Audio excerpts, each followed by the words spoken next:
여러분, 왕좌라는 단어를 들으면 무엇이 떠오르십니까? 황금으로 만든 의자, 수천만 명 위에 군림하는 절대 권력, 화려한 궁궐과 역사에 남을 이름. 우리는 흔히 왕좌를 쟁취한다고 말합니다. 용과 호랑이처럼 싸워 가장 강한 자가 차지하는 승리의 상징이라고 생각하죠. 하지만 만약 그 왕좌를 훔친 사람이 있다면 어떨까요? 정정당당한 싸움이 아니라 비열한 속임수와 배신으로, 그것도 이 세상 단 하나뿐인 자신의 형에게서 그 자리를 훔친 것입니다.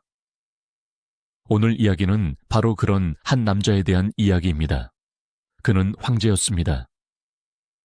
칭기즈칸의 후예, 역사상 가장 거대한 제국이었던 몽골 원나라의 황제였죠. 하지만 동시에 그는 도둑이었습니다.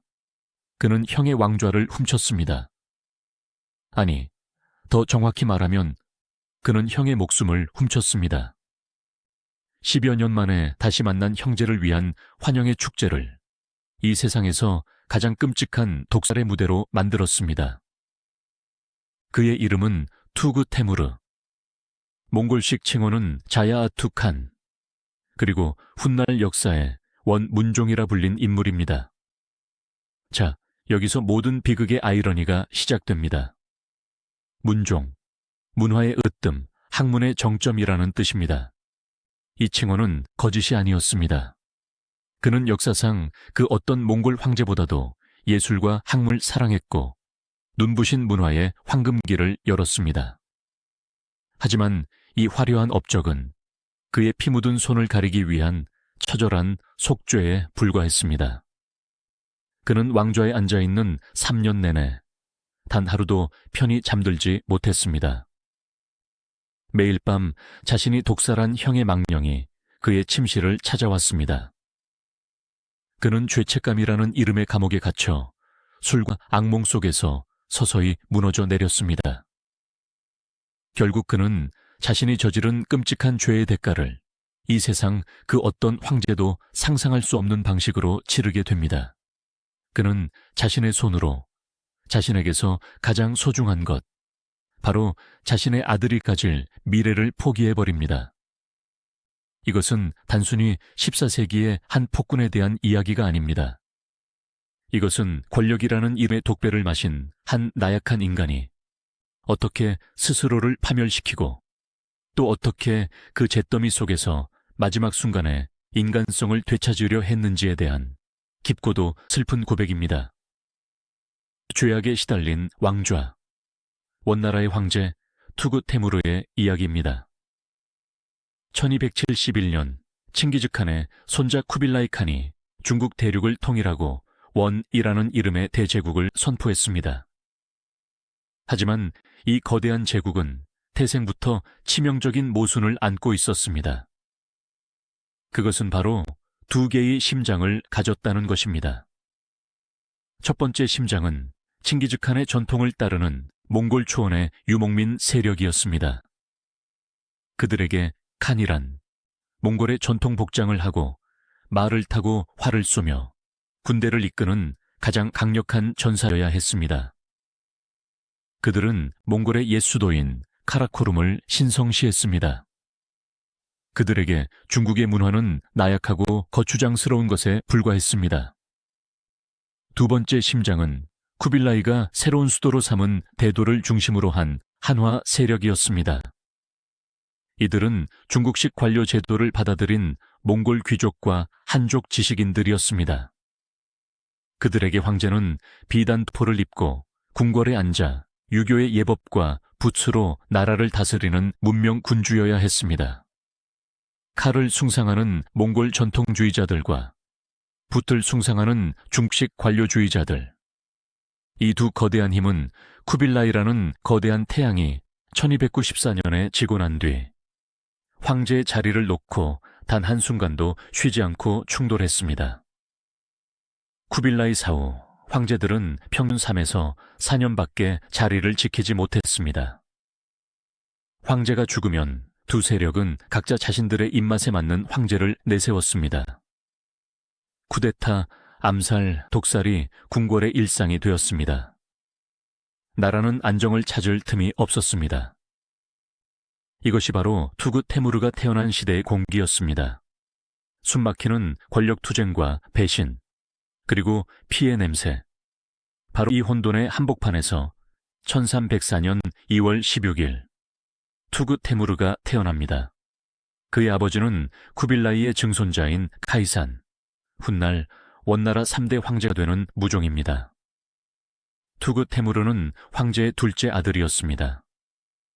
그에게는 2살 터울의 형이 있었습니다. 코실라, 훗날 비극의 주인공이 될 원명종입니다. 이 두 형제의 운명은 그들의 아버지 카이산이 황제가 되면서부터 이미 꼬이기 시작했습니다. 아버지 카이산은 칼의 상징이었습니다. 그는 몽골 초원에서 강력한 군대를 이끌던 야전 사령관이었습니다. 그는 1307년 수도 대도에서 벌어진 정변을 이용해 사실상 쿠데타로 황제의 자리에 올랐습니다. 이때 그를 수도 내부에서 도운 것이 바로 그의 친동생 아유르바르와다였습니다. 동생은 형과는 반대로 부츠의 상징, 즉 유교 경전에 통달한 학자형 인물이었습니다. 형은 초원의 군사력을, 동생은 수도의 행정력을 장악하고 있었습니다. 카이사는 황제가 되는 대신 자신을 도와준 동생에게 황태제, 즉 황제의 동생이자 후계자라는 자리를 줍니다. 그리고 두 형제는 몽골의 전통에 따라 약속을 합니다. 내가 죽으면 네가 황제가 되어라. 하지만 네가 죽은 뒤에는 반드시 황제의 자리를 나의 아들, 즉 너의 조카인 코실라에게 돌려주어야 한다. 이것은 몽골의 전통적인 형제 상속을 따른 약속이었습니다. 동생이 형의 아들을 잘 보살펴 다시 형의 가문으로 황위가 돌아가게 하겠다는 칭기즈칸 시대부터 내려온 나름의 방식이었습니다. 하지만 이 약속은 처음부터 지켜질 수 없는 약속이었습니다.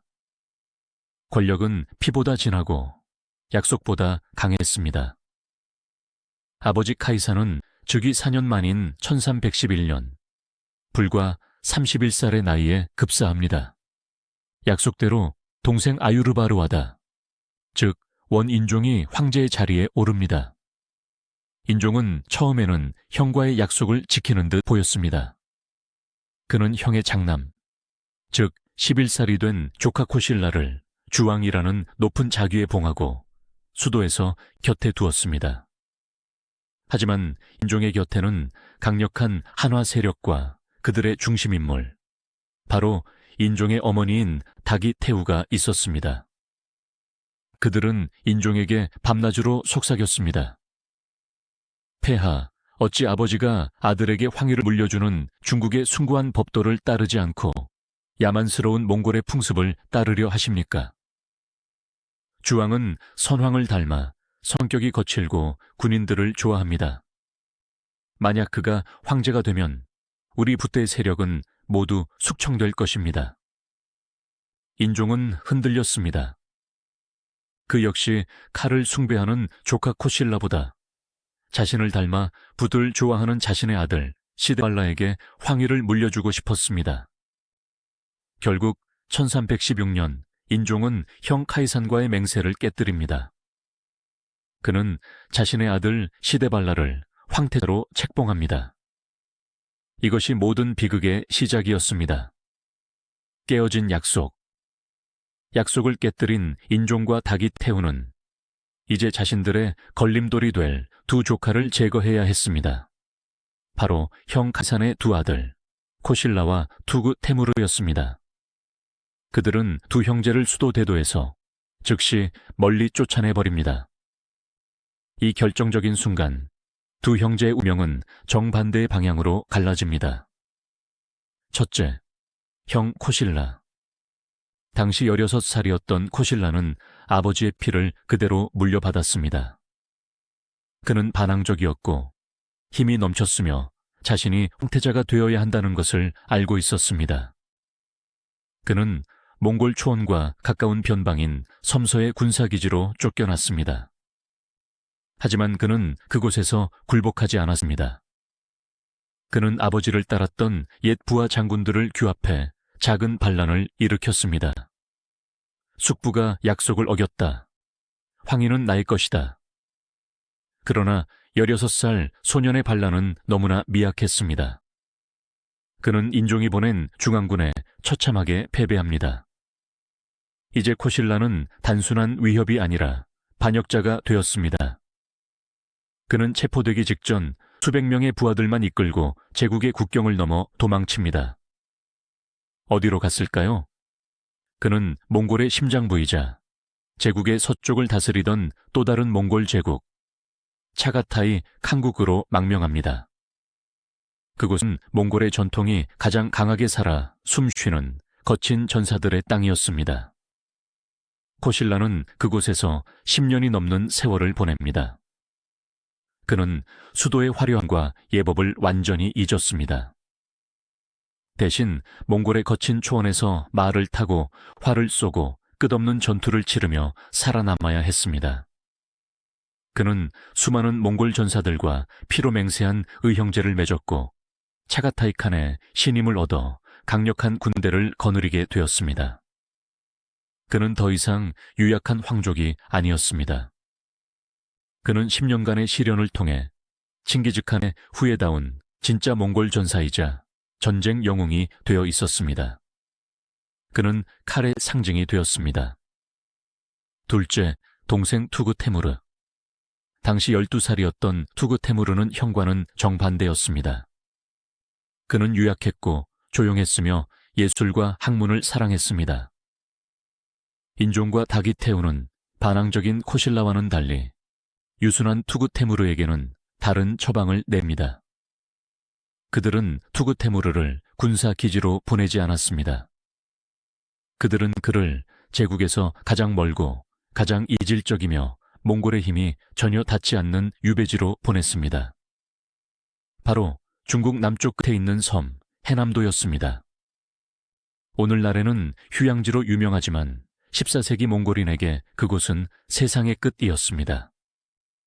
초원에서 태어난 황족에게 1년 내내 덥고 습한 아열대의 섬은 감옥 그 자체였습니다. 투구 테무르는 그곳에서 전사가 되는 것을 포기했습니다. 아니, 그럴 수 없었습니다. 그곳에는 말도, 초원도, 군대도 없었습니다. 그는 그 완벽한 고립 속에서 자신이 유일하게 할 수 있는 일에 파묻혔습니다. 바로 책이었습니다. 그는 망명객 신세였지만 황족으로서 최고의 교육을 받았습니다.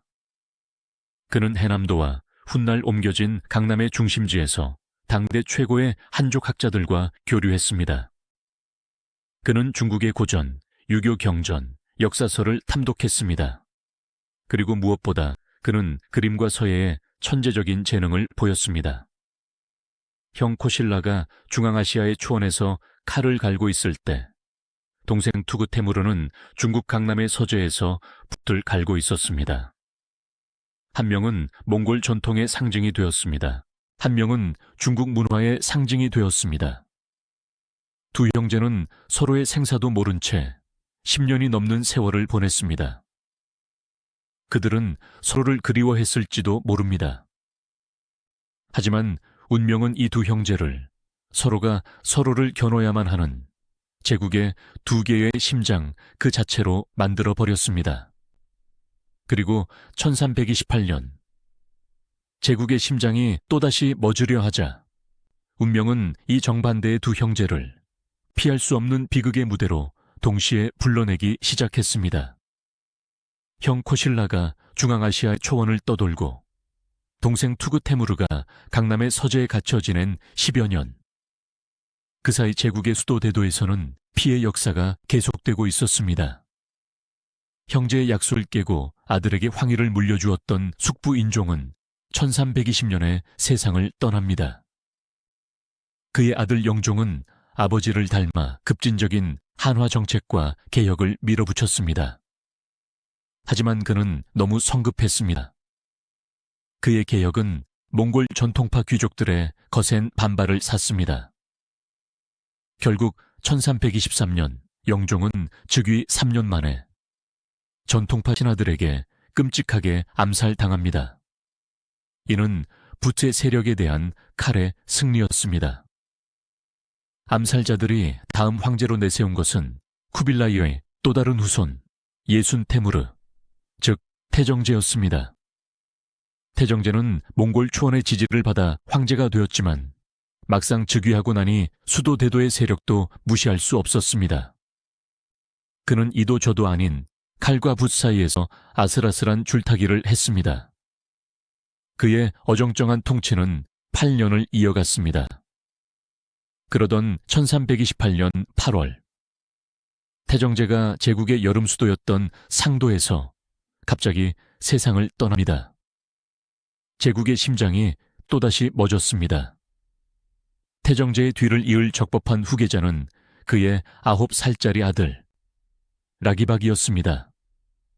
모든 것은 전통파의 시나리오대로 흘러가는 듯 보였습니다. 9살짜리 어린 황제를 상도에 앉혀놓고 전통파 귀족들이 모든 권력을 휘두를 완벽한 기회였습니다. 하지만 그들은 수도 대도에 도사리고 있던 10년간 이 순간만을 기다려온 한 마리의 거대한 뱀을 잇고 있었습니다. 그의 이름은 엘테무르, 킵차크 튀르크계 출신의 몽골 귀족. 그는 전통파처럼 몽골 초원에서 군대를 이끈 인물이 아니었습니다. 그는 수도 대도의 궁궐을 지키는 친위대 사령관이었습니다. 그는 뼛속까지 수도파였습니다. 한화파였죠. 그는 태정제가 즉위한 8년 내내 숨을 죽이고 있었습니다. 그는 태정제의 아들 라기박이 황제가 되는 순간 자신을 포함한 수도의 모든 한화파 관료들이 숙청될 것임을 직감했습니다. 태정제가 죽었다는 소식이 대도에 전해진 순간 엘테무르는 결심했습니다. 9살짜리 꼬맥에 옥새를 넘겨줄 순 없다. 이 제국은 대도의 것이다. 그는 쿠데타를 일으킵니다. 그는 수도 대도의 모든 성문을 걸어 잠그고 군사력으로 황궁을 장악했습니다. 그리고 전통파가 상도에서 어린 라기박을 황제로 추대하기 전에 자신이 먼저 새로운 황제를 옹립해야 했습니다. 그의 쿠데타는 명분이 필요했습니다. 태정제의 핏줄을 거부한다면 누구를 황제로 내세워야 하는가? 바로 그때 그의 머릿속에 10여 년 전 쫓겨났던 비운의 황족, 즉 정통성이 더 강했던 카이산의 두 아들이 떠올랐습니다. 형 코실라, 동생 투그테무르, 엘테무르에게는 꼭두각시 황제가 필요했습니다. 그의 눈에 누가 더 만만해 보였을까요? 저 멀리 중앙아시아의 초원에서 10년간 전쟁터를 누비며 수만 명의 진짜 몽골 군대를 이끌고 있는 전쟁 영웅 코실라였을까요? 그를 황제로 모셔오는 순간 엘테무르 자신은 코실라의 군화발에 짓밟힐 것이 뻔했습니다. 아니면 저 남쪽 강남의 유배지에서 정치와는 담을 쌓고 그림이나 그리고 있는 24살의 유약한 학자 투구테무르였을까요? 그는 군대도 세력도 심지어 정치 경험도 없었습니다. 자신이 황제로 만들어준다면 평생 은인으로 모시며 시키는 대로 할 완벽한 허수아비였습니다. 답은 정해져 있었습니다. 엘테무르는 즉시 군대를 남쪽으로 보냅니다. 가서 카이산의 둘째 아들 투구테무르를 모셔오라. 그가 우리의 새 황제다. 이것은 엘테무르의 인생 최대의 도박이었습니다. 그는 정통성이 약한 둘째 아들을 황제로 내세워 정통성이 강한 첫째 아들과 현 황제의 아들 모두를 적으로 돌리기로 결심한 것입니다. 제국 전체를 건 거대한 전쟁의 서막이었습니다. 1328년 9월, 중국 강남의 유배지에서 그림과 시에 몰두하던 24살의 청년 투구테무르. 그는 자신을 찾아온 수도의 군대를 보고 무슨 생각을 했을까요? 나를 죽이러 온 것인가? 그는 12살에 쫓겨난 이후 평생을 감시 속에서 죽은 듯이 살았습니다. 하지만 그들이 전한 말은 충격적이었습니다. 황제 폐하, 옥새가 주인을 기다리고 있사옵니다. 되도록 하시지요. 투그테무르는 어리둥절한 채, 그리고 두려움과 흥분에 휩싸인 채 수도 대도로 향했습니다. 그리고 1328년 10월 16일, 그는 자신이 태어났던 궁궐에서 엘테무르의 손에 이끌려 용상에 앉습니다. 이것이 그의 첫 번째 즉위입니다. 그는 황제가 되고 싶었을까요? 아마도 그랬을 것입니다.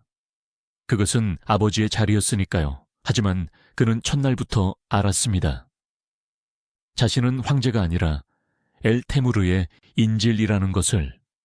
그의 즉위식에서 모든 권한은 엘테무르에게 주어졌습니다. 엘테무르는 중서성 우승상이라는 최고 관직에 올라 제국의 모든 군사권과 행정권을 장악했습니다. 투그테무르는 그저 옥새를 들고 미소 짓는 그림 속의 황제였습니다. 아니나 다를까 즉위식이 끝나기가 무섭게 끔찍한 소식이 들려옵니다. 북쪽의 여름수도 상도에 있던 전통파 귀족들이 웬 도둑놈이 옥새를 훔쳤는가 라며 격분한 것입니다. 그들은 즉시 태정제의 9살짜리 아들 라기박을 황제로 추대합니다. 1328년 10월 몽골 제국에는 2명의 황제가 동시에 존재하게 되었습니다. 남쪽의 대도에는 동생 투그테무르, 북쪽의 상도에는 9살 소년 라기박. 제국은 순식간에 2개로 쪼개졌습니다. 칼의 세력과 붓의 세력 간에 피할 수 없는 내전. 역사는 이를 양도의 전쟁이라 부릅니다. 새로운 황제 투그테무르는 공포에 떨었습니다. 그는 그림붓밖에 잡아본 적이 없었습니다. 엘테무르, 우리가 이길 수 있겠소. 엘테무르는 비웃었습니다. 폐하, 궁궐에서 그림이나 그리고 계십시오. 전쟁은 이 늙은이가 하겠습니다. 양도의 전쟁의 주인공은 황제 투그테무르가 아니었습니다. 그는 궁궐에 앉아 매일 전황 보고를 받으며 기도할 뿐이었습니다. 진짜 주인공은 그의 수호자 엘테무르였습니다. 엘테무르는 무자비하고 유능하며 잔인한 군인이었습니다. 그는 한화파였지만 싸움은 몽골 전통파보다 더 거칠게 했습니다. 그는 즉시 대도의 모든 군대를 이끌고 북쪽으로 진격했습니다. 상대의 전통파 군대는 숫자는 많았지만 지휘부가 분열되어 있었습니다. 반면 엘테무르의 군대는 쿠데타로 다져진 일사불란한 조직력과 수도라는 막대한 재정적 지원을 받고 있었습니다. 전쟁은 싱겁게 끝났습니다. 엘테무르는 불과 한 달 만에 상도의 주력군을 격파했습니다. 그는 기세를 몰아 상도를 포위했습니다. 1328년 11월 14일 엘테무르의 군대는 상도를 함락시켰습니다. 그리고 9살짜리 황제 라기박은 혼란 속에서 실종되었습니다. 엘테무르는 전통파 귀족 수백 명의 목을 베어 그 수급을 수도 대도로 보냈습니다. 전쟁은 투그테무르와 엘테무르의 완벽한 승리로 끝났습니다. 1328년 말 투그테무르는 마침내 제국의 유일한 황제가 되었습니다. 그는 수도 대도에서 승리의 축배를 들었습니다. 그는 자신의 곁을 지켜준 엘테무르에게 그대가 나의 형제요, 나의 아버지다라며 모든 권력을 나누어 주었습니다. 이제 모든 것이 안정되는 듯 보였습니다. 자신이 유배지에서 꿈꾸던 문화군주로서의 삶을 시작할 수 있을 것 같았습니다. 바로 그때 1329년 1월 승리의 축제가 채 끝나기도 전에 제국의 서쪽 국경에서 그 어떤 전쟁 소식보다도 더 끔찍한 보고가 날아듭니다. 폐하, 큰일 났습니다. 서쪽의 차가타이 칸국에서 코실라 전하께서 살아계십니다. 양도의 전쟁이 벌어졌다는 소식을 들은 형 코실라가 자신이야말로 황제가 될 절호의 기회가 왔다고 판단한 것입니다. 그는 10년간 자신을 따랐던 몽골 초원의 모든 전사와 차가타이 칸에게서 지원받은 최정예 기병대까지 수만 명, 어쩌면 10만 명에 육박하는 진짜 몽골 군대를 이끌고 제국의 국경을 넘어 동쪽으로 수도 대도를 향해 진군을 시작했다는 것입니다. 형 코실라는 국경을 넘자마자 몽골의 옛 수도 카라코룸에서 스스로 황제에 즉위합니다. 그리고 동생 투그 테무르에게 선전포고를 합니다. 나는 선왕의 적장자다. 나의 숙부가 약속을 깨고 내 자리를 빼앗았다. 지금 수도에 앉아있는 나의 아우투그 테무르는 반란군에게 속은 가짜 황제다. 이제 진짜 주인이 돌아왔다. 수도 대도는 얼어붙었습니다. 황제 투그 테무르는 옥좌에서 굴러떨어질 뻔했습니다. 이것은 양도의 전쟁과는 차원이 다른 문제였습니다. 그들은 방금 피비린 날 나는 내전을 끝냈습니다. 군대는 지쳤습니다. 그런데 지금 10년간 초원에서 전쟁만 치러온 몽골 최정예 군대가 자신을 반역자로 규정하고 밀고 내려오고 있었습니다.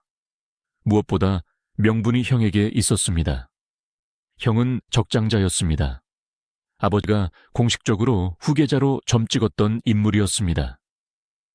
제국의 모든 몽골 전통파가 이제 형 코실라의 깃발 아래로 모여들 것이 뻔했습니다. 권력의 화신이었던 엘 테무르조차 고개를 저었습니다. 폐하, 이건 못 이깁니다. 우리가 가진 군대로는 저 전쟁의 화신을 막을 수 없습니다. 동생 투그 테무르는 절벽 끝에 몰렸습니다. 그가 피해 대가를 치르고 겨우 손에 넣은 황제라는 자리는 불과 몇 달 만에 자신을 죽일 단두대가 되어버렸습니다. 형이 수도에 도착하는 순간 자신은 엘 테무르와 함께 반역죄로 처형될 것이었습니다. 여기서 학자이자 예술가였던 투그 테무르는 그의 인생에서 가장 극적이고 가장 교활하며 가장 완벽한 연기를 시작합니다. 그는 자신의 붓을 형의 심장을 찌를 비수로 사용하기로 결심합니다. 1329년 1월, 제국의 수도 대도는 공포에 휩싸였습니다. 코실라가 온다. 10년간 중앙아시아의 초원에서 전쟁으로 단련된 몽골 최정예 군대. 그리고 그 군대를 이끄는 전쟁의 화신, 정통 적장자 코실라. 그가 자신을 반역자로 규정하고 수도를 향해 진군을 시작했습니다. 옥좌에 앉아있던 25살의 황제 투그 테무르. 그는 그림 붓밖에 잡아본 적 없는 학자였습니다. 그의 곁에 선 킹메이커 엘 테무르. 그는 잔인한 군인이었지만 10만 대군과 맞서 싸울 명분도 병력도 없었습니다.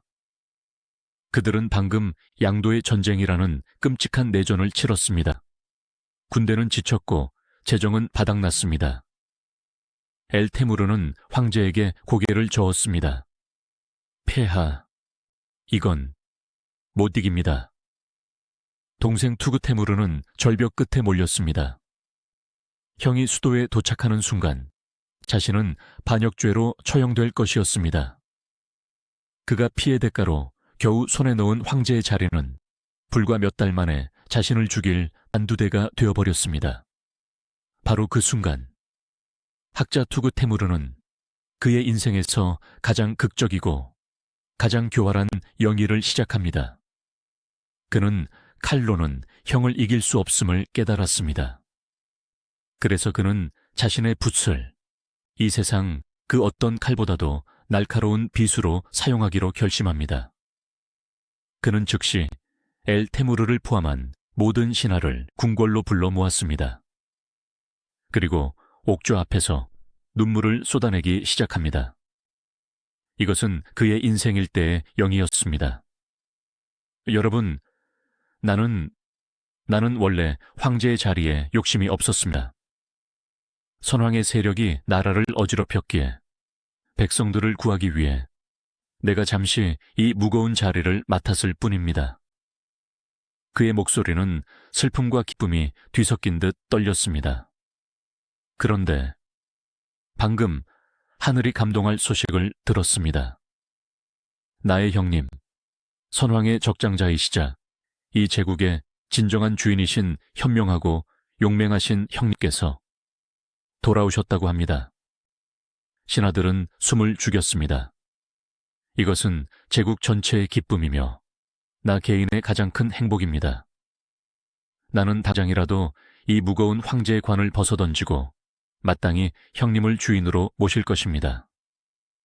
나는 나의 형님을 만나 10여 년간 못다한 회포를 풀고 축하의 술 한 잔을 올리는 것 외에는 아무런 소원도 없습니다. 이것은 너무나도 완벽한 형제였습니다. 권력에 눈이 멀어 피를 흘리는 다른 왕조들과 달리 동생이 형에게 자리를 양보하는 유교 경전에나 나올 법한 완벽한 미담이었습니다. 그는 부수의 군주답게 자신의 행동을 덕으로 포장했습니다. 그는 즉시 엘 테무르를 포함한 최고의 신하들을 사절단으로 임명합니다. 가서 나의 형님을 모셔오라. 나의 진심을 전하고 이 황제의 옥새를 형님께 바쳐라. 이것은 항복이 아니었습니다. 그것은 형 코실라의 심장을 겨눈 가장 달콤하고 가장 치명적인 독침이었습니다. 그는 이 연기로 2마리 토끼를 잡으려 했습니다.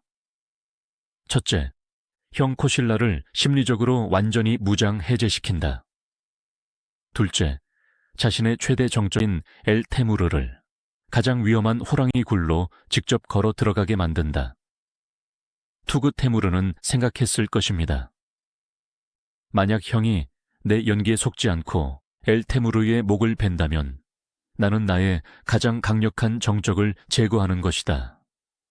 만약 형이 내 연기에 속아 엘 테무르를 받아들인다면 그때는 다른 계획을 세우면 된다. 그는 자신은 가장 착한 동생의 역할 뒤에 숨어 두 괴물이 서로 싸우다 죽기를 기다리는 가장 교활한 관찰자가 되었습니다. 1329년 2월, 몽골 초원의 옛 수도 카라코룸. 수만 명의 군대에 둘러싸인 형 코실라는 동생이 보낸 사절단을 맞이합니다. 그는 사절단의 대표가 자신을 배신하고 동생을 황제로 옹립했던 엘 테무르라는 사실에 분노했습니다. 당장이라도 목을 베고 싶었습니다. 하지만 엘 테무르는 코실라의 발 앞에 무릎을 꿇고 동생 투그 테무르의 친서와 옥새를 바칩니다. 전하, 저희는 반역자가 아닙니다. 저희는 제국의 안정을 위해 잠시 옥새를 지켰을 뿐입니다. 황제께서는 형님만이 진정한 주인이시며 동생은 그저 형님을 기다렸다고 눈물로 호소하셨습니다. 부디 되돌아오셔서 이 제국을 바로잡아 주시옵소서. 코실라는 혼란스러웠습니다. 그는 10년간 거친 초원에서 살아온 전사였습니다. 그는 정치 공작이나 궁중 암투보다는 명예와 정면 승부에 익숙했습니다. 그는 동생의 친서를 읽고 또 읽었습니다. 10여 년 전 유배지로 뿔뿔이 흩어져야 했던 어린 동생의 모습이 떠올랐습니다. 그래, 투그 테무르는 원래 착한 아이였다. 그는 예술을 사랑했을 뿐 권력에는 욕심이 없었지. 코실라는 동생의 연기에 완벽하게 속아 넘어갔습니다. 아니, 그는 속았다기보다 믿고 싶었습니다. 이 지긋지긋한 내전을 피 한 방울 흘리지 않고 끝낼 수 있다는, 그리고 10년 만에 동생을 만날 수 있다는 기쁨에 휩싸였습니다. 1329년 4월 15일, 코실라는 카라코룸에서 동생의 양위를 받아들여 공식적으로 몽골 제국의 황제 명종으로 즉위합니다. 그리고 그는 자신의 인생에서 가장 치명적인 실수를 저지릅니다. 그는 동생을 완벽하게 믿었습니다. 그는 자신의 목숨과도 같은 수만 명의 몽골 최정예 군대를 카라코룸과 몽골 초원에 그대로 남겨두기로 결정합니다. 수도에 피바람을 몰고 갈 필요는 없다. 동생이 이미 항복하지 않았는가. 그리고 그는 동생 투구 테무르를 만나 환영 연회에 참석하기 위해 자신의 최측근과 개인 경호대 약 1800명의 소규모 병력만 이끌고 남쪽으로 수도 대도를 향해 내려오기 시작했습니다. 전쟁의 화신이 스스로 무장 해제를 하고 독사의 굴로 걸어 들어간 것입니다. 형 코실라가 남쪽으로 내려오고 있다는 소식. 수도 대도의 투구 테무르는 기뻐했을까요? 아니요. 그는 그 누구보다 공포에 떨었습니다. 그의 관찰자로서의 계획은 실패했습니다. 형은 엘테무르의 목을 베지 않았습니다. 오히려 그를 용서하고 그를 사주단으로 돌려보냈습니다. 이제 형이 수도로 오고 있었습니다. 투구 테무르는 당황했지만 그의 곁에 있던 엘테무르는 당황하지 않았습니다. 엘테무르는 이미 코실라를 직접 만나보고 깨달았습니다. 저자는 진짜 황제다. 그는 몽골 초원파의 상징이다. 그가 수도에 입성하는 순간 나를 포함한 모든 수도파는 숙청될 것이다. 엘테무르에게 코실라 황제는 주군이 아니라 반드시 제거해야 할 적이었습니다. 그는 즉시 궁궐로 달려가 떨고 있는 황제 투구 테무르를 만났습니다. 아마도 그날 밤 두 사람 사이에는 역사에 기록되지 않은 가장 끔찍한 악마의 속삭임이 오고 갔을 것입니다. 엘테무르, 폐하, 이제 어쩌실 겁니까? 형님을 맞이할 준비는 되셨습니까? 투구 테무르, 나는 이미 양위한다고 했소. 나는 황태제가 되어 조용히 살 것이오. 엘테무르, 폐하, 아직도 꿈을 꾸십니까? 조용히 살겠다. 폐하의 형님, 코실라 전하께서 지금 내려오시면서 무슨 일을 하고 계신지 아십니까? 그분은 자신의 초원파 자군들을 이미 수도의 핵심 요직에 모두 임명해 버리셨습니다. 그분이 수도에 입성하는 순간 폐하를 황제로 옹립했던 저는 반역자로 목이 잘릴 것입니다. 그리고 저를 죽인 다음에는 누구 차례일까요? 투구 테무르는 침묵했습니다. 엘테무르, 폐하, 권력의 세계에서 살아있는 전임 황제만큼 위험한 존재는 없습니다. 형님이 자신의 아들에게 자리를 물려주고 싶을 때 가장 큰 걸림돌이 누구겠습니까? 바로 착한 동생인 폐하입니다. 그분은 지금은 웃고 있지만 언젠가 반드시 폐하를 죽일 것입니다. 폐하께서 먼저 움직이지 않으신다면 말입니다. 폐하, 이건 그분이 죽거나 우리가 죽거나 둘 중 하나입니다. 투구 테무르의 눈이 흔들렸습니다. 그는 12살 때 유배를 떠나 24살에 황제가 되었습니다. 그는 이 옥좌를, 이 권력을, 이 화려한 궁궐을 포기하고 싶지 않았습니다. 형에 대한 그리움보다 형에 대한 두려움과 왕좌에 대한 탐욕이 그의 영혼을 집어삼켰습니다. 그는 엘테무르에게 명령을 내리지 않았습니다. 그는 그저 동의했습니다. 아니, 묵인했습니다. 형님을 수도에서 맞이할 수는 없소. 아직 내전의 상처가 아물지 않았으니 수도와 초원의 중간 지점인 온갖 차트에서 내가 직접 형님을 맞이하러 가겠소. 10년 만에 재회를 축하하는 성대한 연회를 준비하시오. 연회, 온갖 차트, 모든 암호가 정해졌습니다. 투구 테무르는 더 이상 관찰자가 아니었습니다. 그는 이 끔찍한 범죄의 공범자가 되기를 선택했습니다. 그는 자신의 손에 피를 묻히지 않는 가장 완벽한 살인을 계획했습니다. 1329년 8월 18일 수도 대도와 몽골 초원의 중간 지점인 온갖 차트의 광활한 초원. 이곳에서 10여 년 만에 흩어졌던 두 형제가 드디어 만났습니다. 형 코실라, 30살의 늠름한 전사. 동생 투그테무르, 26살의 섬세한 학자. 기록에 따르면 두 사람은 말을 타고 달려와 서로를 부둥켜 안고 오랫동안 눈물을 흘렸다고 합니다. 10여 년 전 숙부에게 쫓겨나 뿔뿔이 흩어져야 했던 어린 시절. 서로의 생사도 몰랐던 기나긴 유배 생활. 형 코실라는 동생의 손을 잡고 말했습니다. 아우야, 고맙다. 네가 옥새를 지켜준 덕분에 아버님의 한을 풀게 되었다. 동생 투그테무르는 형 앞에서 무릎을 꿇고 옥새를 바쳤습니다. 형님, 이 모든 것은 마땅히 형님의 것이었습니다. 동생은 이제야 마음이 편합니다. 모든 것이 완벽했습니다. 코실라는 그 자리에서 공식적으로 동생 투그테무르를 황태제, 즉 자신의 유일한 후계자로 책봉합니다. 아우야, 우리는 이 제국을 함께 다스릴 것이다. 그리고 이 위대한 형제와 제국의 통일을 축하하기 위한 거대한 환영연회가 시작되었습니다. 두 형제는 나란히 앉아 술잔을 주고받았습니다. 초원의 장군들과 수도의 관료들이 어지럽게 뒤섞여 며칠 밤낮으로 축제가 이어졌습니다. 형 코실라는 완벽하게 무방비 상태였습니다. 그는 전사였기에 승자의 여유를 즐겼습니다. 그는 동생이 주는 술을, 엘테무르가 권하는 술을 의심 없이 받아 마셨습니다. 자신이 10년간 그리워했던 가족의 품에 안겨 있다고 생각했습니다. 동생 투그테무르는 웃고 있었습니다.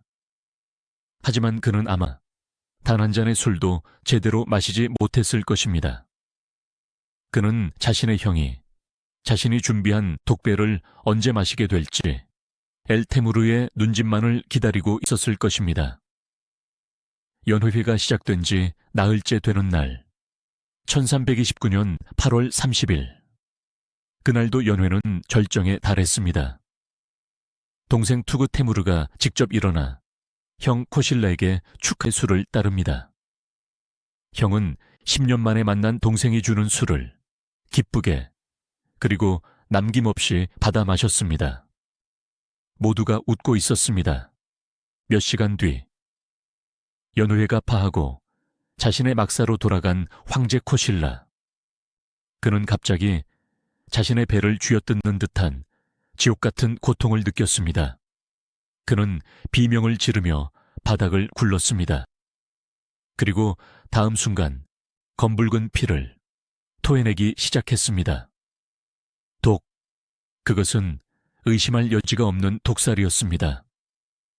초원의 영웅, 몽골의 적장자는 전장에서의 명예로운 죽음이 아니라 가장 비열하고 가장 고통스러운 방식으로 동생의 축제 한가운데서 죽어가고 있었습니다. 그는 아마 마지막 숨을 몰아쉬며 자신을 향해 웃어주던 동생 투그테무르의 얼굴을 떠올렸을 것입니다. 그날 밤 황제 코실라는 숨을 거두었습니다. 동생을 만난 지 단 나흘 만이었습니다. 황제로 즉위한 지 불과 6개월 만이었습니다. 그는 자신이 다스릴 제국의 수도 대도를 단 한 번도 밟아보지 못한 채 동생의 환영연회에서 생을 마감했습니다. 황제가 죽었습니다. 온갖 차트의 초원은 축제의 환호성 대신 공포의 정적으로 뒤덮였습니다. 가장 먼저 움직인 것은 이 모든 것을 기획한 엘테무르였습니다. 그의 군대는 즉시 초원 전체를 포위했습니다. 형 코실라를 따라왔던 1800명의 충성스러운 개인 경호대는 무슨 일이 일어났는지 깨닫기도 전에 황제를 시해하려 한 반역자라는 누명을 쓰고 그 자리에서 모조리 학살당했습니다. 그리고 동생 투그테무르, 그는 형의 시신이 식기도 전에 자신의 두 번째 연기를 시작합니다. 그는 피 묻은 형의 막사로 달려가 시신을 붙들고 통곡했습니다. 형님, 나의 형님, 누가 감히 이런 짓을... 하늘이 어찌 이리도 무심하십니까? 제국의 태양이 졌습니다. 그의 슬픔은 너무나도 진짜처럼 보였습니다. 하지만 그의 행동은 그 누구보다도 가짜였습니다. 그는 형의 죽음에 대한 수사를 명령하지 않았습니다. 그는 장례를 준비하지 않았습니다. 엘테무르와 수도파 관료들은 폐하, 제국이 또다시 주인을 잃었습니다. 이 혼란을 수습할 분은 황태제이신 폐하뿐입니다. 라며 그의 발밑에 엎드렸습니다. 투그테무르는 형님의 죽음이 너무나 슬퍼 감히 그 자리를 받을 수 없다며 3번을 거절했습니다. 그리고 1329년 9월 8일, 형 코실라가 죽은 지 불과 8일 만에 형의 피가 채 마르지도 않은 바로 그 온가차트의 초원에서 투그테무르는 다시 황제의 자리에 오릅니다. 이것이 그의 2번째 즉위, 원문종의 진짜 시작입니다. 그는 양위라는 이름의 아름다운 연극을 독살이라는 가장 추악한 비극으로 끝냈습니다. 그는 자신의 손에 피를 묻히지 않았습니다. 하지만 그는 형을 죽음의 연회로 불러냈고 형의 죽음을 묵인했으며 형의 시신을 밟고 형의 피가 묻은 그 왕좌를 다시 훔쳤습니다. 그는 강도였습니다. 그는 침내 제국의 유일한 황제가 되었습니다. 그는 자신을 방해할 그 어떤 적도, 그 어떤 형제도 남기지 않았습니다. 그는 엘테무르의 군대에 둘러싸여 수도 대도를 향해 말을 돌렸습니다. 승리의 개선 행렬이었습니다. 하지만 그는 몰랐습니다. 그가 죽인 것은 형뿐만이 아니었습니다. 그는 자신의 영혼도 함께 죽였습니다. 그가 다시 손에 넣은 황제의 관은 이제부터 매일 밤 그의 머리를 짓누를 죄책감이라는 이름의 거대한 가시관이 될 것이었습니다. 1329년 9월, 26살의 투그테무르는 형의 피가 채 마르지도 않은 온가차트의 초원에서 다시 황제의 자리에 올랐습니다. 그는 승리자로서 수도 대도로 돌아왔습니다. 화려한 개선 행렬, 길가에 엎드린 백성들, 그를 향해 만세를 외치는 신하들. 그는 12살에 쫓겨났던 이 궁궐의 명실상부한 주인이 되었습니다. 그는 모든 것을 가졌습니다. 역사상 가장 거대한 제국, 원나라의 옥새를 손에 쥐었습니다. 자신을 위협하던 유일한 존재, 용맹했던 형 코실라는 이제 차가운 시신이 되었습니다. 그는 이제 자신이 꿈꾸던 문화 군주로서의 이상을 마음껏 펼칠 수 있었습니다. 하지만 그는 첫날부터 알았습니다. 그가 돌아온 이 궁궐은 승리의 전당이 아니라 자신이 평생을 갇혀 살아야 할 거대하고 화려한 감옥이라는 것을.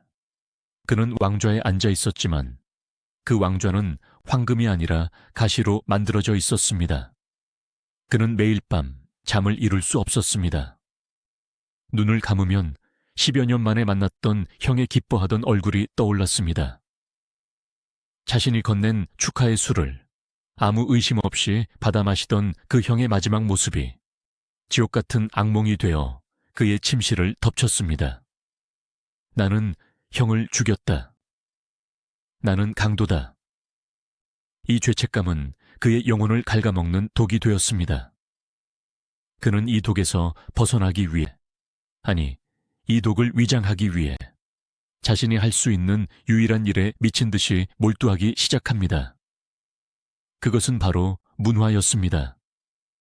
이것이 바로 역사상 가장 피비린내 나는 방법으로 왕좌를 차지한 그가 어떻게 500년 몽골 원나라 역사상 가장 문화적이고 지적인 황제, 문종, 즉 문화의 으뜸이라는 칭호를 받게 되었는지에 대한 끔찍한 아이러니의 시작입니다. 그의 모든 문화 정치는 이상실현이 아니었습니다. 그것은 속죄였습니다. 그는 증명해야 했습니다. 나는 형보다 더 나은 황제다. 내 형 코실라는 말을 타고 활을 쏘는 저 무식한 초원의 무의 상징이었다. 그는 제국을 다시 야만의 시대로 돌리려 했다. 하지만 나는 붓을 들고 예아가 하는 문명화된 문의 상징이다. 내가 형을 죽인 것은 이 제국을 더 위대하고 더 문명화된 나라로 만들기 위한 어쩔 수 없는 역사적 선택이었다. 그는 자신의 살인을 문명의 승리로 포장해야 했습니다. 그는 자신이 저지른 죄의 무게를 황금과 먹물로 덮어버리려고 발버둥치기 시작했습니다. 하지만 그가 속죄에 몰두하기도 전에 그는 자신이 갇힌 죄악의 감옥에 자신 외에 또 한 명의 간수가 있음을 깨달아야 했습니다. 바로 이 모든 범죄를 기획하고 실행했던 공범자 엘테무르였습니다. 투구 테무르는 황제였습니다. 하지만 그는 단 하루도 진짜 황제였던 적이 없습니다. 그는 꼭두각시였습니다. 엘테무르는 형 코실라를 독살한 공으로 중서성 우승상이라는 제국의 모든 행정권과 군사권을 총괄하는 자리에 올랐습니다. 그는 단순히 1인자가 아니었습니다. 그는 황제 위의 황제였습니다. 왜일까요? 엘테무르는 황제의 가장 치명적인 약점을 손에 쥐고 있었습니다. 바로 형을 독살했다는 끔찍한 비밀 그 자체였습니다. 엘테무르는 황제 투구테무르를 안중에도 두지 않았습니다. 그는 황제의 궁궐 바로 옆에 황궁보다 더 크고 화려한 저택을 지었습니다. 그는 황제의 골룡포보다 더 사치스러운 옷을 입었습니다. 그는 공식적인 자리에서조차 황제에게 고개를 숙이지 않았습니다. 심지어 그는 황제가 총애하던 후궁을 내게 달라고 요구했습니다. 그리고 투구 테무르는 자신의 여인을 빼앗겼습니다. 황제는 아무 말도 하지 못했습니다.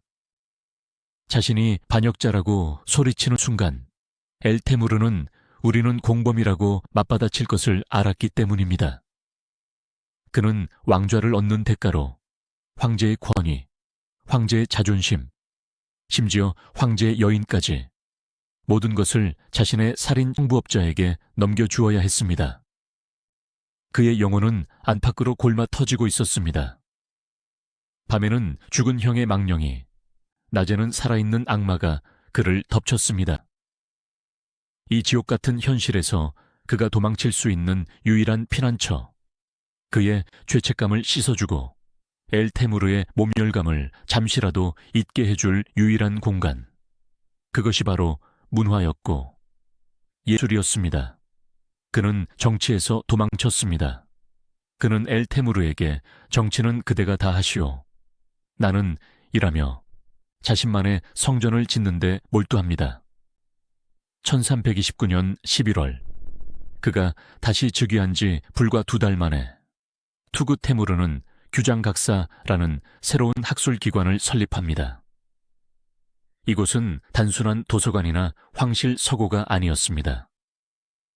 이곳은 투구 테무르가 만든 속죄의 성전이자 그의 정신적 피난처였습니다. 그는 이 규장각에 제국 전역에서 가장 뛰어난 학자, 서예가, 화가, 역사가들을 불러 모았습니다. 그는 몽골인, 한족, 심지어 생목인까지 인종을 가리지 않았습니다. 오직 실력만이 기준이었습니다. 투구 테무르는 매일 이곳에 들렀습니다.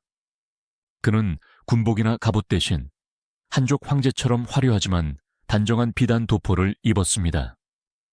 그는 칼을 드는 대신 가장 아끼는 붓을 들었습니다. 그는 이 학자들과 정치나 군사가 아니라 그림을 논했습니다. 서예의 기법을 토론했습니다. 유교 경전의 심오한 뜻을 이야기했습니다. 그는 이 규장각을 엘테무르의 더러운 피와 정치 공작이 닿지 않는 고고하고 순수한 문화의 영역으로 만들려 했습니다. 그는 이 학자들에게 둘러싸여 자신이 살인자가 아니라 위대한 문화 구주가 된 듯한 착각에 빠지고 싶어 했습니다. 그는 이들에게서 폐하께서는 요순 이래 가장 위대한 성군이십니다. 라는 찬사를 들으며 자신의 죄책감을 잠시나마 잊고 싶어 했습니다. 그는 단순히 후원자가 아니었습니다.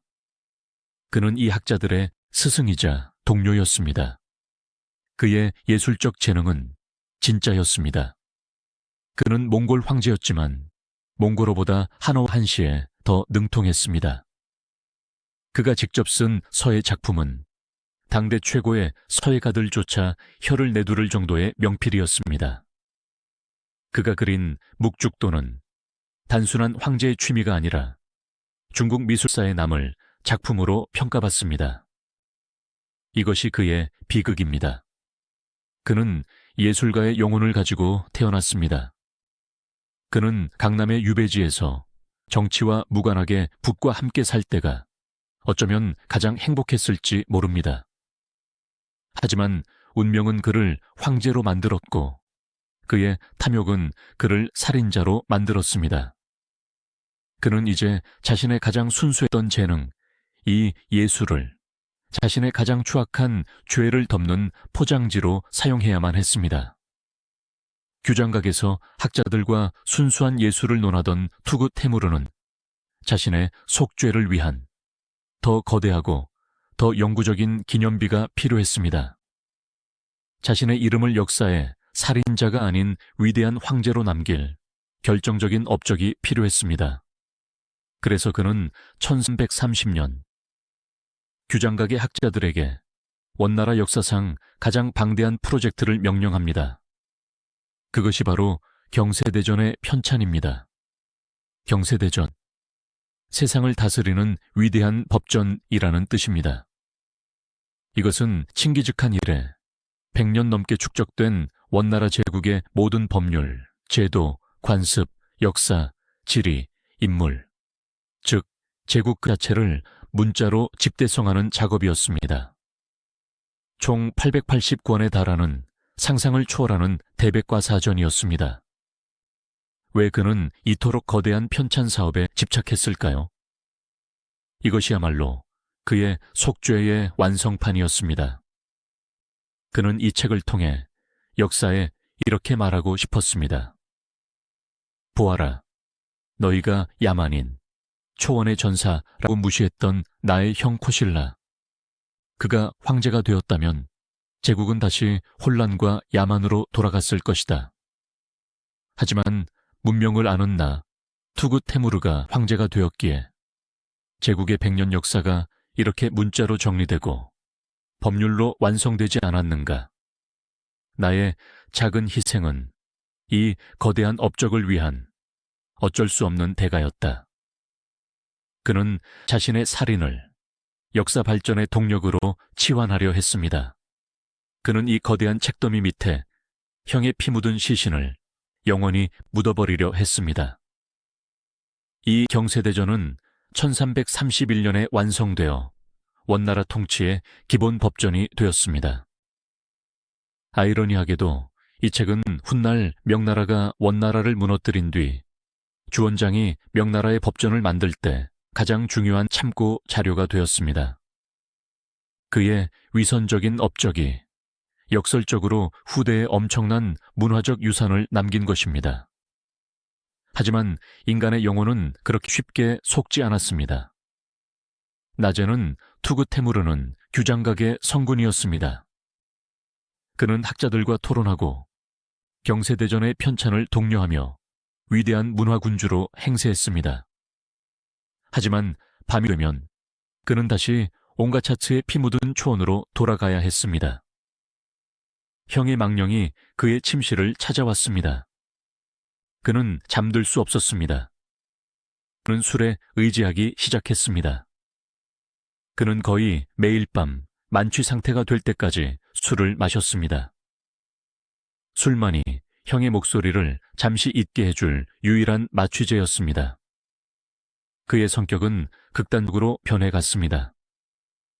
낮에는 한없이 자비롭고 지적인 군주였다가 밤에는 술에 취해 사소한 실수에도 광기를 부리는 폭군이 되었습니다.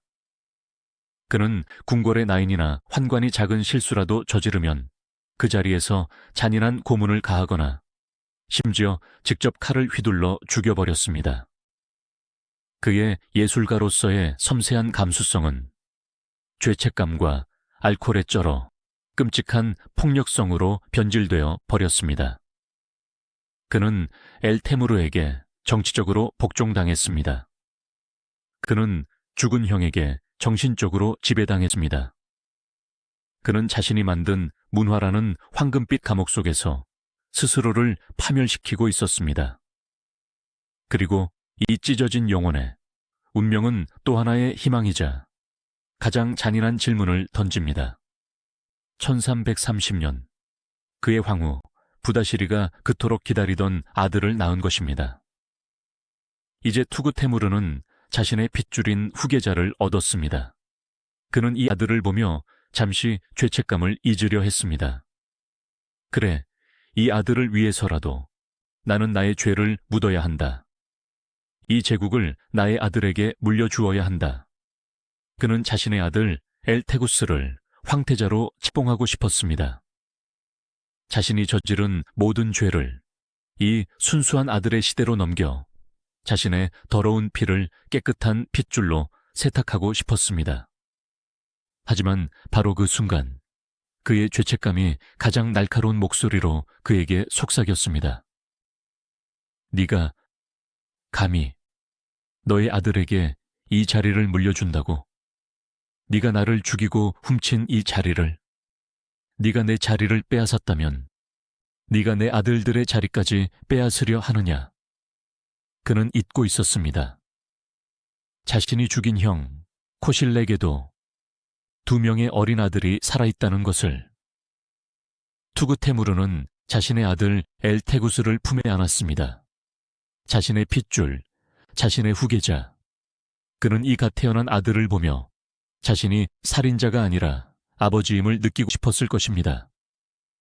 이 아들을 위해 자신의 죄악으로 얼룩진 제국을 유산으로 물려주어야 했습니다.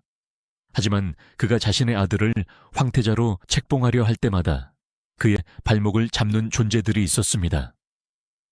그는 잊고 싶었지만 결코 잊을 수 없는 존재들. 바로 그가 독살한 형 코실라가 남긴 2명의 어린 아들들이었습니다. 첫째의 이름은 토곤 테무르, 둘째의 이름은 린친발. 형이 독살당했을 때 이 조카들은 겨우 10살, 4살이었습니다. 그들은 아버지의 죽음을 목격했거나 혹은 전해 들었을 것입니다. 그들은 자신들의 삼촌이 아버지를 죽였다는 것을 본능적으로 알았을 것입니다. 투구테무르에게 이 2 조카는 단순한 조카가 아니었습니다. 그들은 살아있는 복수의 망령이자 자신의 아들이 황제가 되는 것을 막을 가장 정통성 있는 경쟁자였습니다. 형은 적장자였고 따라서 형의 아들인 토곤 테무르가 자신보다도 자신의 아들보다도 황위 계승 서열에서 훨씬 앞서 있었습니다. 그의 죄책감과는 별개로 정치적으로도 이 조카들은 너무나 위험했습니다. 그는 이 조카들을 어떻게 했을까요? 차마 죽이지는 못했습니다. 아직 10살, 4살밖에 안 된 어린아이들을 죽일 만큼의 악마는 아니었을까요? 아니면 형을 죽인 직후라 또다시 핏줄을 죽이는 모습을 보면 민심이 돌아설까 두려웠던 것일까요? 어느 쪽이든 그는 그들을 죽이는 것 대신 자신이 10여 년 전 당했던 것과 똑같은 방식, 즉 사회적인 죽음을 선사하기로 합니다.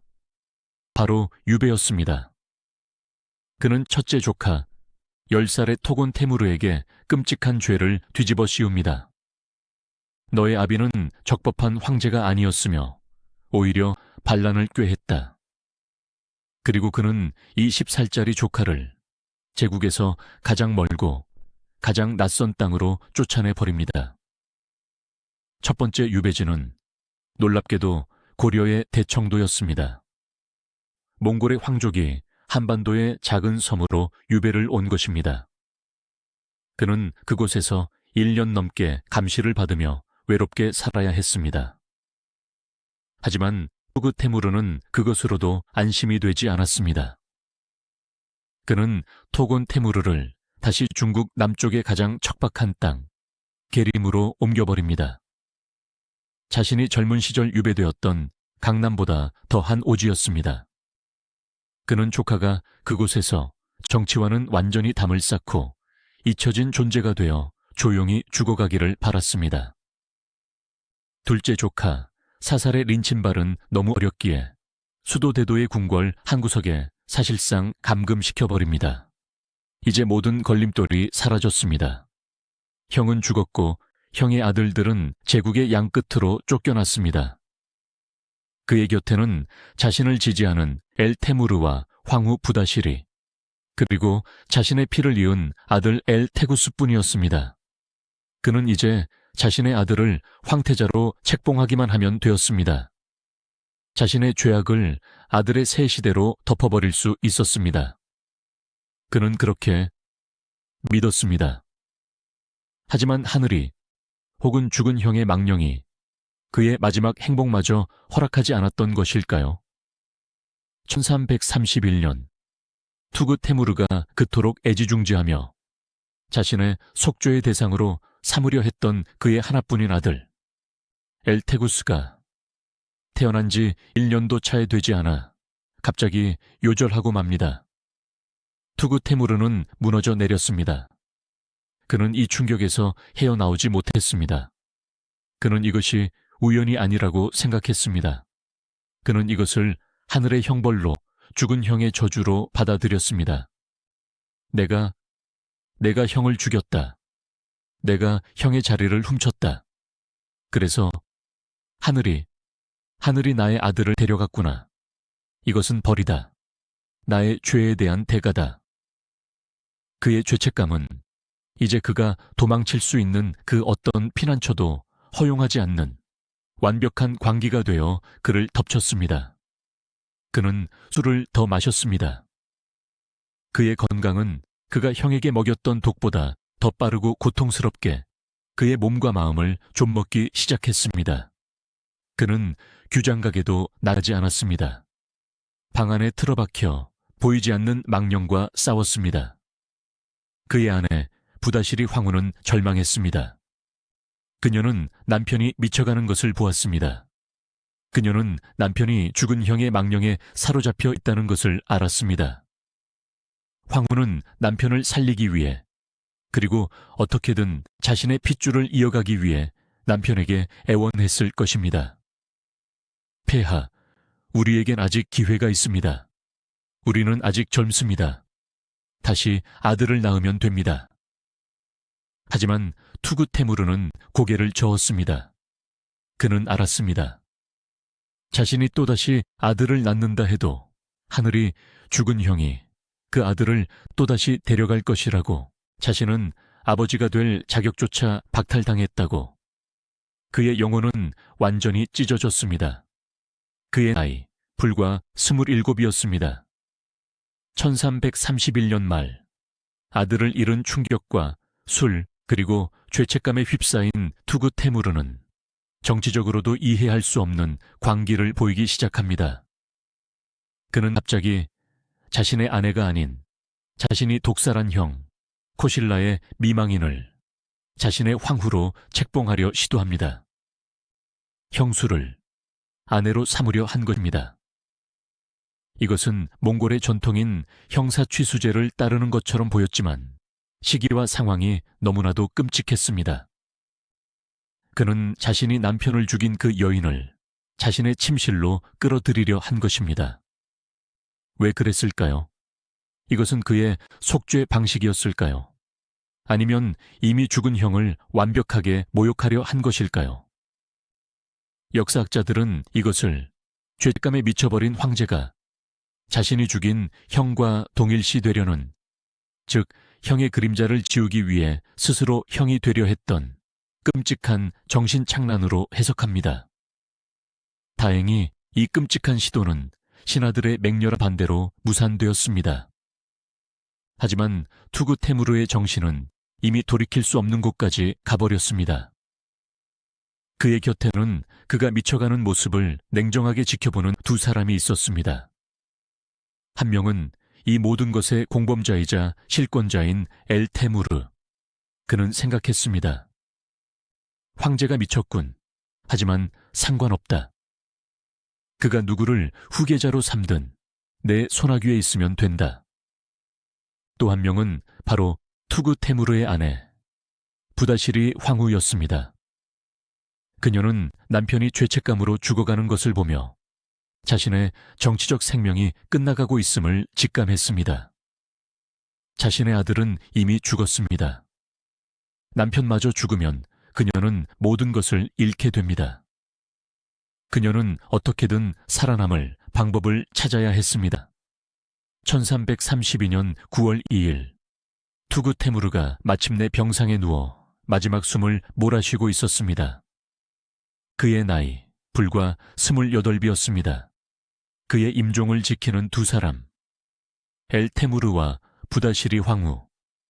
그들은 당연히 황제가, 비록 친아들은 죽었지만 그래도 당신의 가문과 가장 가까운 사람을 후계자로 지명할 것이라 믿고 있었습니다. 그것이 상식이었습니다. 하지만 황제 투구 테무르는 마지막 숨을 몰아쉬며 그의 인생에서 가장 충격적이고 가장 진실되며 가장 비극적인 유언을 남깁니다.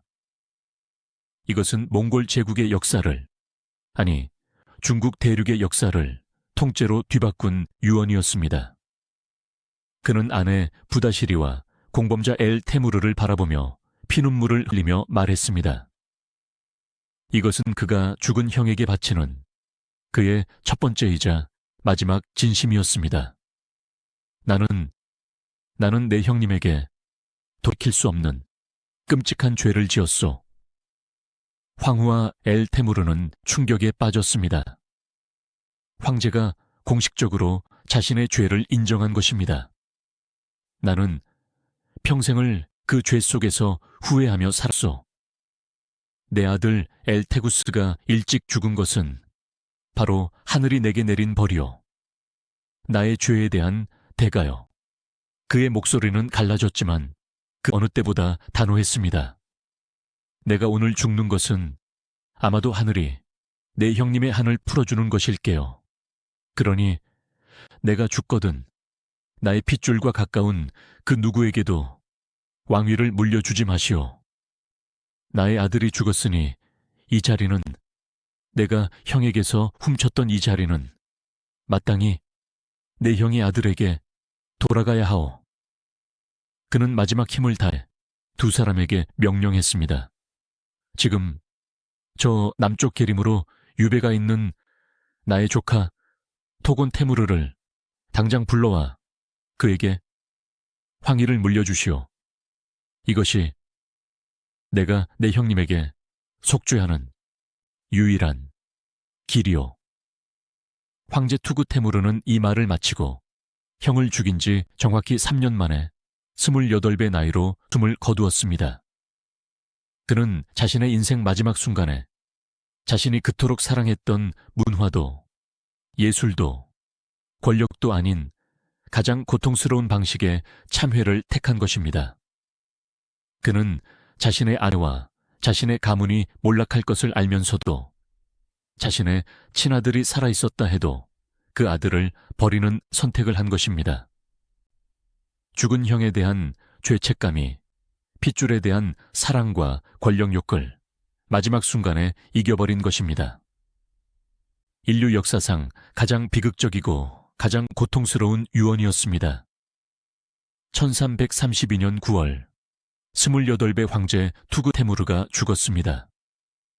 그의 마지막 유언은 제국 전체를 뒤흔들었습니다.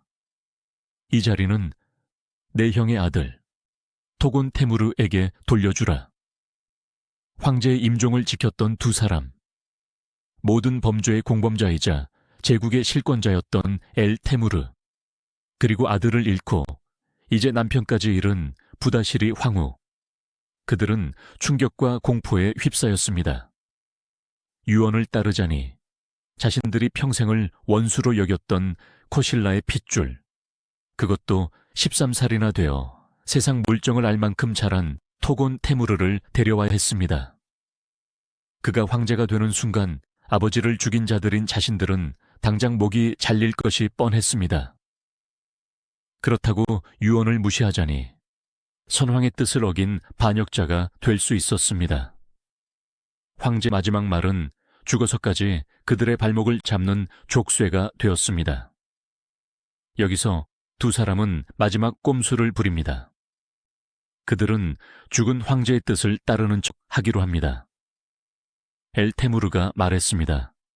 폐하께서는 분명 형의 아들에게 물려주라 하셨습니다. 하지만 굳이 저 멀리 유배가 있는 첫째일 필요는 없지 않습니까? 수도에 우리가 완벽하게 통제할 수 있는 둘째 아들이 있지 않습니까? 그렇습니다. 투그 테무르가 죽인 형 코실라에게는 계림으로 쫓겨난 첫째 토곤 테무르 말고도 수도 대도의 궁궐에 감금되어 있던 당시 겨우 7살밖에 안 된 둘째 아들 린친발이 있었습니다. 7살짜리 꼬마. 글도 모르고 정치도 모르며 아버지가 어떻게 죽었는지도 모를 어린아이. 그 아이라면 토곤 테무르 대신 황제로 앉혀도 유언을 어겼다는 비난을 피할 수 있었습니다. 그리고 무엇보다 완벽한 꼭두각시로 삼을 수 있었습니다. 1332년 10월 23일 엘테무르와 부다시리 황후는 죽은 투그 테무르의 유언을 교묘하게 비틀어 형 코실라의 7살짜리 둘째 아들 린친발을 황제로 옹립합니다. 부다시리 황후는 황태후가 되어 7살짜리 조카 뒤에서 수렴 청정을 시작했습니다. 모든 것이 그들의 시나리오대로 흘러가는 듯 보였습니다. 죄인 투그 테무르의 아내와 공범 엘테무르가 피해자 코실라의 아들을 꼭두각시로 내세워 제국을 계속 통치하게 된 것입니다. 이보다 더한 기만은 없었습니다. 하지만 하늘이 혹은 죽은 투그 테무르의 참회가 이 마지막 기만마저 허락하지 않았던 것일까요? 황제로 즉위한 7살 소년 린친발. 그가 용상에 앉은 지 불과 53일 만인 1332년 12월 14일. 어린 황제는 갑자기 급사하고 맙니다. 이제 궁궐은 완벽한 패닉 상태에 빠졌습니다. 엘테무르와 부다시리 황후는 사색이 되었습니다. 죽은 투그 테무르의 핏줄은 아들 엘테구스가 죽으며 이미 끊겼습니다. 죽은 코실라의 핏줄은 둘째 린친발이 방금 죽었습니다. 이제 칭기즈칸의 정통성을 이은 후계자는 제국 전체에 단 한 사람만이 남게 되었습니다. 바로 엘테무르와 부다시리 황후가 그토록 두려워했던 단 한 사람. 10년간 고려의 외딴 섬과 중국 남쪽의 계림을 떠돌며 아버지의 죽음을 곱씹고 삼촌에 대한 복수심을 키웠을 13살의 소년. 토곤 테무르. 더 이상 꼼수를 부릴 대체제가 없었습니다. 죽은 투그 테무르의 유언은 모든 운명의 장난을 뚫고 마침내 단 한 사람만을 가리키고 있었습니다. 엘테무르는 땅을 쳤습니다. 하지만 그는 선택의 여지가 없었습니다. 유언을 거부하고 자신이 황제가 될 수는 없었습니다. 그는 칭기즈칸의 핏줄이 아니었으니까요. 1333년 1월 엘테무르는 마지못해 저 남쪽 계림으로 사람을 보냅니다. 가서 토곤 테무르를 모셔오라. 1333년 7월 13살의 유배자 토곤 테무르가 자신의 아버지를 죽인 자들의 부름을 받고 자신의 삼촌이 훔쳤던 바로 그 수도 대도로 입성합니다. 그리고 그는 몽골 제국의 황제로 즉위합니다. 그가 바로 원나라의 마지막 황제, 원순제입니다. 이제 이 모든 비극의 마지막 퍼즐 조각이 맞춰졌습니다. 이것은 역사상 가장 무섭고 가장 완벽한 인과응보였습니다. 정리해볼까요? 동생 투그 테무르는 형 코실라를 독살하고 왕좌를 훔쳤습니다. 그는 3년간 자신이 훔친 왕좌 위에서 죄책감에 시달렸습니다. 그는 문화 통치라는 이름으로 자신의 죄를 덮으려 했지만 아들의 죽음으로 인해 모든 것이 무너졌습니다. 그는 마지막 순간 자신이 저지른 죄에 대한 속죄로 자신의 아내가 아니라 자신의 공범자가 아니라, 자신의 핏줄이 아니라 오직 죽은 형의 핏줄에게 이 제국을 돌려주라는 가장 고통스러운 유언을 남기고 죽었습니다. 그리고 그의 속죄로 인해 황제가 된 조카 토곤 테무르. 그는 어떤 황제였을까요? 그는 13살에 즉위해 무려 37년간 재위합니다. 하지만 그는 평생을 아버지를 죽인 자들의 그늘 아래서 꼭두각시로 살아야 했습니다. 그는 정치에 환멸을 느꼈고 사치와 향락에 빠졌습니다.